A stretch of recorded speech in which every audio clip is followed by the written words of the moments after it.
Здрасти, как си? Добре, по задачи. Барбутов горе ли беше? Здравейте, за господин Барбутов. Ого, здрасти. Как я караш? Чия ли? Да! Водичка само благодаря. О, не. От Турция ли си ходили? Не, лифтите и праща всички правили. Супер. Някакви суди на всяка тогава. Тук половин година, не знам, 20 седмици ще има бакалавър. Да. Добре, след отпуска, нали знаеш, чакате с това неща. То ще се адаптирам. Къде ходи? В Гърция. Да. Наков си един остров надолу.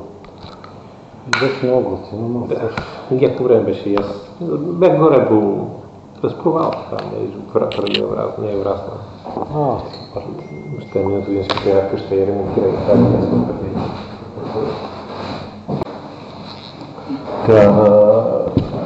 обзето, че там са говорили и с Петър, и с Първанов и трябваше да се видим да пообсъдим дали ви трябва някаква подкрепа, какво ще правите, дали искаш да ти разкажа как работят ще те помагат реално на младост и на дружба в момента с поръчките, защото много бяха забратати, особено там по Певело, те многофамилните, пък и разни други по 107. Не знам, че ти имаш някакъв екип вече горе-долу изграден. Да. Ама ако искаш, знам, че се виждали, питаме, ако има нещо. Сега, директно съвсем. Това да се видя с тебе, защото... Аз се сварям директно всичко, което някакъв сме говорили.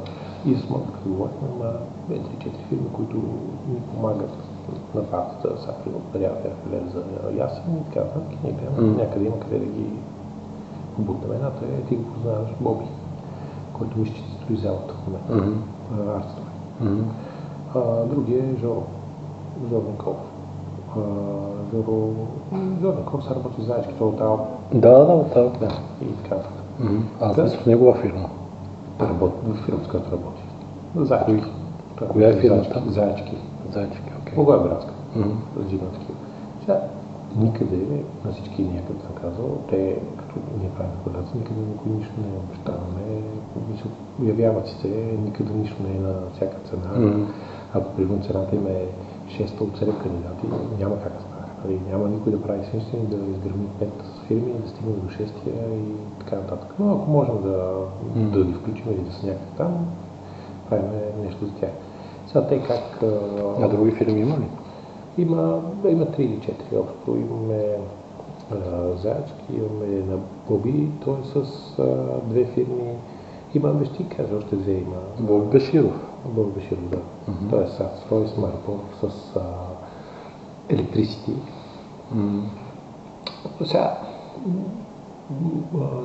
кой още в момента къде Стратов правят на мен един обект, те също ще ударят на рамото, ще помага. Няма някакви твърди условия, които някой се е разбрал.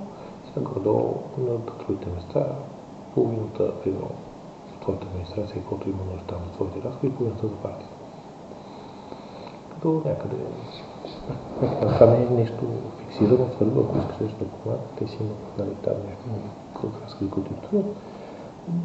Няма нещо, не се разбираме 5-6%.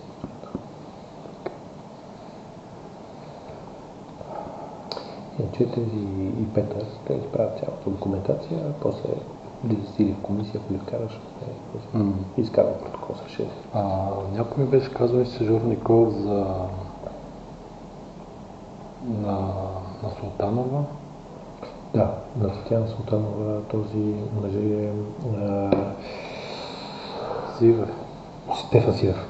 Сега Стефан, 5-6 обекта сме предлагали, все нещо не му харесват. Реално, само малко изключи да забравя да спомена, ама той не иска енергийна ефективност, не иска блокове, иска само нови, ама примерно бяха предложили нови, те па не му се харесват цените и сега в момента честно казвам с него скоро не съм говорил. Но по принцип също, той също става. Но пак ти казвам, аз примерно моите, аз съм 12 обекта, мисля, че Боби и Рита са взели 4 от тях. или 4 или 5. Това са такива, които ти възлагаш. Да, 4 или 5 общо са, след 8 изконтролирах останалите, просто не е могло сега, като примерно имам 9 кандидата практика, за примерно едно проучилище с 40 толкова, което беше. И Боби се беше 8-та цена, сега няма как да стане. Един пусна цена, не мога да издирма. А ти само по цени ли ги пускаш? Някои по цени, някои сега накрая имах една методика, да обърна ред. Различно, както се разбере, така ще ги пуснат. Методика е по-чисто. Да. Това е, ако искаш да ти помагат, влизат, включват се и така. Не, аз искам да разбера, нали, това по линия на партията ли идва? Не, мисъл, сега това е всичко е синхронизирано с Модев. Мисъл, си говори с него, това работа да говори в момента. Няма, пак ти казвам, той има срещата на моето беше, нали, писаники, това са някои фирми, които по принцип ще ни помагат или са ни помагали в годините. Искаме да направим така, че да имат добри условия да бачкат. Като няма нещо фиксирано, аз ти казах, около 6% върват това, което сме се разбрали с тях, като те вече, като вземат поръчката, ще дадат за издръжката на партията половината, другата половина за твоя екип там или каквото имаш. Виж сам, ние не сме работили по този начин. Знам, не е оптимално, пак така, не е нещо, не е тип ген. Да вземеш това 20% аванс просто няма, не ти го не мисля, там е това. Нито пък има пред нито някой от партията го настоява за това нещо. Мисъл, реално аз предоставям, какво стана, аз изградих тук един капацитет с Петър и още някой човека. И Иван ме помоли, отиди да им помагаш. Кой? И Модев ме помоли да помагаш на младо, защото бяха най-закъсали с непуснати много поръчки. И отидохме да им помагаме. Ивайло си каза, тук направете ми това Хикс и Z, другите си ги правя само аз. За всяко нещо, нали, се знае кой работи и така. Въобще няма, пак искам да не ме разбираш грешно, няма някой изнудване, няма включване, няма такова, няма, никой не прави веселища ми. Добре, в смисъл, Модев ги координира тия работи. Чисто нашето ядро, партийно, лидерско, те какво очакват от Модев? Смисъл, как... Нищо, мисъл, примерно сега, давам ти един пример, един от изпълнителите, които още не си взел парите на специална поръчка, плати кампанията за Ясър. С Иван си ги преговориш сега, кой точно какво знае по веригата. Не, виж, аз не искам, нали, няма да говоря на тази тема с никой от лидерите ни, защото няма смисъл. С Иван може да си говориш. Въпросът е нали, дали това по някакъв начин е съгласувано и има някакво одобрение за това нещо. С Иван си говори. Ти нямаш представа. Не, виж, Иван ми каза, метката ни е еди колко си хиляди и така. Аз говорих с Лена, като ми дадох тези обекти, като ви говорих с Лена, викам, кажи ми нещо трябва ли да знам. Преди това. Нали, дават ми се обекти толкова мило. Тя каза, не, от моя страна няма нещо, което трябва да знаеш, първи, каквото ти прецениш. И след това, като проведах такива разговори с Иван, той каза, ви сега, имаме фирми, които ние трябва да им помагаме, ама не на всяка цена, не е за какво си, може да им помогнем, те ще помогнат на нас. И това е. И буквално при мен е 30-40% от те, които са. В останалите случаи просто не може. Но може с Иван си говориш и направо с Лена, макар че конкретно на Иван, той каза, като някой спечели, той си ги дарява през някой НПО там на този Евгений Ангелов. Както и да е. Добре. Реално ти го гледай така. Аз не ти предлагам каквото и да е. От мене няма нищо. Аз не съм никъде по веригата. Не съществувам в този смисъл. Имаме един екип, който може да помогне с технически задания, поръчки, комисии и тем подобно. А вече какво случва вътре, ти си решаваш. Да. Не, просто аз много съм помагал на партията, нали, с хора с контакти, с хора, които искали да помагат. Директно съм ги пращал в партията, съответно кампанията последната, която бях, супер много им помогна и с организация, и с контакти, с каквото се сещаш, с логистика. И просто, нали, тия неща, като съм ги координирал, съм знал някаква посока, нали, включително и с Лена, с Денко, с Кирил съм ги коментирал тия работи. И, нали, в такава ситуация просто не съм се, как да кажа. Да, аз да не ме разбереш, това не говорим за тук модела на ГЕРБ, който отива така за 20. Защото идеята, нали, това, че ние супер чисто го играем супер честно и така. Не корупционно, всички изключително внимателно, защото всички не са много разумни. Идеята тук е просто да си вика в най-общия смисъл, поне тези, които на нас си помагат, да не ги гърмим, ако щеш го разглежда така. А пък те, пак казвам, няма нещо конкретно фиксирано. Те, ако след това като дойде време за кампания, се разчита на тях да ни ударят кампанията. Но до толкова е. Не искам да ме разбираш погрешно, не по никакъв начин всяка страна. Аз предлагам екип, който може да си направи поръчките. На тях трябва да не се плаща. Това е. А пък те, пак казвам, няма нещо конкретно фиксирано. Те, ако след това като дойде време за кампания, се разчита на тях да ни ударят кампанията. Но до толкова е. Не искам да ме разбираш погрешно, не по никакъв начин всяка страна. Аз предлагам екип, който може да си направи поръчките. На тях трябва да не се плаща. Това е. Вие всъщност в младост и... Младост и в Искър. Като първо, в младост ми правим блоковете, много тя по ПВО санирането и една детска градина и едно училище, което е по член 113 в Искър. Една детска градина, не помня, защото аз не се занимавам с тях. Но ти го разглежда като екип, който може да ти помага с това да си движи бързо документация, защото понякога е много тегно. Пък вече какво искаш да стане след това, абсолютно ти си решаваш. Нали? Ти мога на екипа да кажеш, ето, примерно, което ви похеряваме на комисия или колкото там някакви граждански договори, изкарайте ми най-ниската цена наистина, или изкарайте ми еди кой си, или изкарайте каквото балансирано решение, каквото искаш. Добре, ако се явят една брой кандидати, мисля, вие си говорите само с тези, с които ми спомена? Или... Не.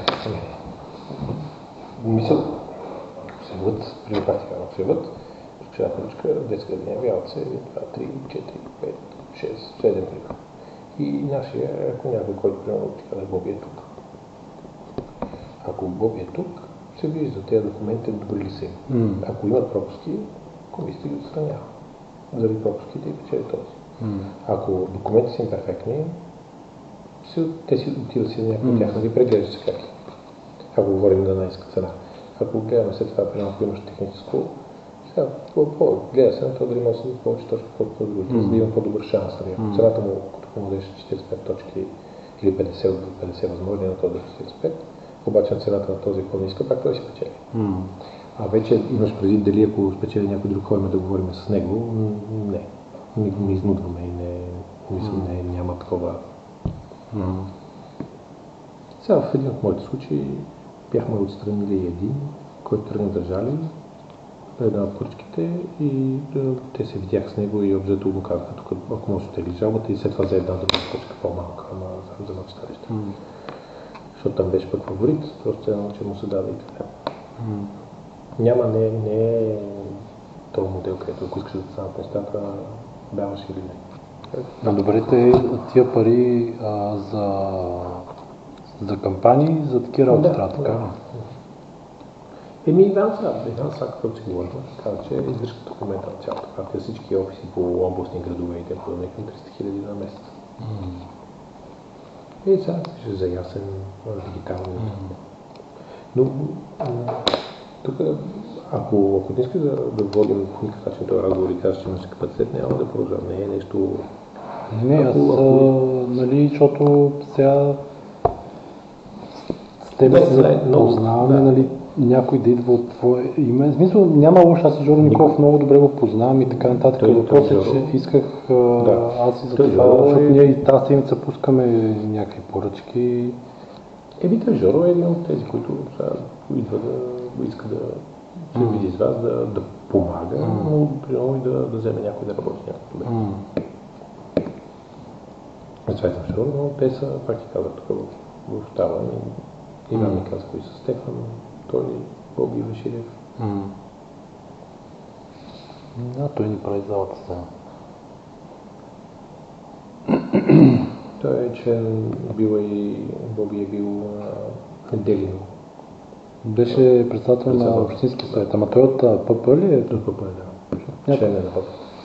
Нищо бях чул, че от Да България. Не, от ПП е. Член е на ПП, ама сега май напусна и Общински съвет там в Делино и напусна, за да ако взема някоя поръчка, той не знам. А вие как сте се спрели на него, смисъл, откъде го познавате? Или Модев, сигурно? Аз ако трябва да бъда съвсем откровен, Боби познавам преди това, защото преди това се занимавам с строителство. И Боби познавам преди това. Ама реално тук сега, в който това, Модев ме го представя. Това са тримата, които са ти достатъчно близки да няма някой да...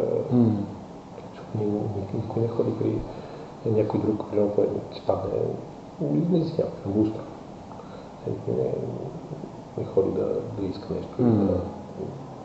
Първо от една страна ще компрометира, да те хванат някой от тебе, мене, който иде в такива неща. Цялата щета за партията е много голяма. Пък не е правилно, не е модела, който... Да. И те за тия работи си трябват финансирането е сигурно сега и субсидията им е доста малка. Делят с дъба. Да. Те се напуснаха при офиса тук на Иван Василев, защото му е голям наем. Има си нужда постоянно пари. Те тук само в щаба са 7-8 човека, които са на заплата. Това са и Венеция, така. Да, то са трайки, който да поддържа нивото, защото иначе без хора няма как да се случват нещата. И то даже и по различните мирове. Аз не знам тия деца са сега координатори. Те всички са на заплата. Затова е идвал Жоро при тебе. И затова е този, мисля, Петър ходил да среща с... аз... Значи те обзето Петър по никакъв начин от него. Той идва и ти казва, че искам да направиш тези 3 документации за тези 3 поръчки. Той ти прави документациите, ти ги подписваш, след това минава процедурата и обзето сядаш и той ти казва, тук има 6 кандидата, тук има 5 кандидата, тук има 7 кандидата. Какво искаш да прави? Ти му казваш колко е реалистично, нали, някой, който такова иска да спечели, той ти казва съвсем реалистично или не е реалистично. Ако не е реалистично, действай както по ред, както е феер. Тук може да стигне до страна някой, му липсва документация, но не може да стигне до това. И така, обзето с нещата си в твои ръце. А ти като си правил такива поръчки, има ли си проблеми там с другите, с обжалваници, с някакви... Аз имах обжалвания. Имах обжалвания и горе-долу ми поразрешихме. Мисля, примерно един, който ми жареше... Защото това също е притеснително, нали ти... При всяка ситуация може да има някакво обжалване, обаче да кажем... Това не го. Точно това ти го спомена, че не го прави така. Мисля, не е много страни. Аз седнеш да стигнеш до защото това няма. Мисля, никой не печели. Те ще изкочат да ти жалят. Някои те, които жалят, ще почват да измъдат за пари, други ще стигнеш до съд и никога няма да я построиш. Затова ти казвам, че това не е начин, който реално мога да работи. Добре. И основното ти го разглеждай по този начин. Ти не го разглеждай нито за тебе, нито за Модев, нито ти никой нищо не дължиш. Идеята е, че има екип, който може да ти помогне да усещаш да го забързаш. Ако искаш, те ще те питат. Искаш да има възможност да го вземе Жоро, има възможност да го вземе Боби или има възможност да го вземе никой си искаш. Ти го кажеш, искам, те нататък вече ти си победи този разговор, ако искаш според мен ти и с Жоро, и с Боби, и с това може да ти си проведеш разговор.